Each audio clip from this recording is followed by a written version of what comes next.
মিরপুরে এখনো থমথমে পরিস্থিতি। সেখানে আছেন সহকর্মী তাসলিম তৌহিদ, সরাসরি যুক্ত হচ্ছি তার সঙ্গে। তৌহিদ, দিনভর সড়ক অবরোধ করে চালকরা, বিকালের দিকে রণক্ষেত্রে পরিণত হয় মিরপুর।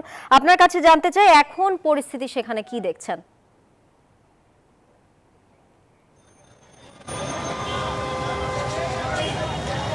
ধন্যবাদ তানিয়া হারুন। দিনভর যে আন্দোলন উত্তপ্ত পরিস্থিতি ছিল মিরপুর এলাকা জুড়ে, ব্যাটারি চালিত রিক্সা বন্ধের প্রতিবাদে শ্রমিকদের সে আন্দোলন কিছুটা হলে আস্তে আস্তে কিন্তু বিকালের দিকে যে ট্রাফিক পুলিশ বক্সে আগুন দেওয়া সহ বিভিন্ন যে বিক্ষুব্ধ ঘটনা ঘটেছিল, সেই পরিস্থিতি কিন্তু আস্তে আস্তে অনেকটা স্বাভাবিক হয়েছে। অর্থাৎ তারা যে যানবাহন চলাচল বন্ধ রেখেছিল, সেই পরিস্থিতির 6টা পর্যন্ত কিন্তু ছিল, যার ফলে মহাখালী থেকে শুরু করে মহাখালী এয়ারপোর্ট, ভিআইপি সড়ক সে শুরু করে মিরপুর 10 থেকে পুরো এলাকা কিন্তু যানজটে সাধারণ মানুষের জীবন অনেকটা অস্থির হয়ে উঠেছিল। সেই অবস্থাতে কিন্তু অনেকটাই স্বাভাবিক হতে শুরু করেছে।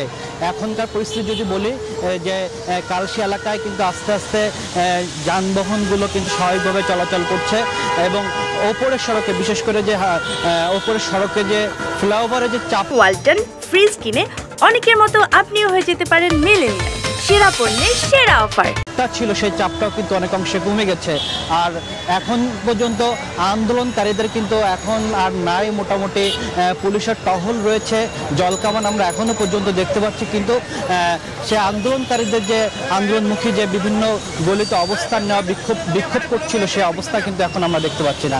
তো দিনভর সকালে দেখেছি এই আন্দোলনের শুরুতে অনেকটা শান্তিপূর্ণ আন্দোলন ছিল। তারা তাদের দাবি আদায়, তারা বলছেন যে হুট করে এই ধরনের বন্ধের শিশু তাদের জন্য স্বাভাবিক জীবন পরিচালনা কঠিন হয়ে যাবে। সেখান থেকে কিন্তু দুপুরে পরে কিন্তু পুলিশের সাথে তাদের বাকবিতণ্ডা জড়ায় এবং বিভিন্ন জায়গায় আমরা দেখেছি মিরপুর 10 সহ বেনারসি পল্লী সহ বিভিন্ন এলাকাতে কিন্তু বিক্ষুব্ধ তাদের সাথে ধাওয়া পাল্টা দেওয়ার ঘটনা ঘটে এবং বিকেলে কালশি এলাকায় কিন্তু রণক্ষেত্রে পরিণত হয়। তো এখন যদি বলি, সেই পরিস্থিতি অনেকটা উন্নতি হয়েছে, যান চলাচল অনেকটা স্বাভাবিক হয়েছে।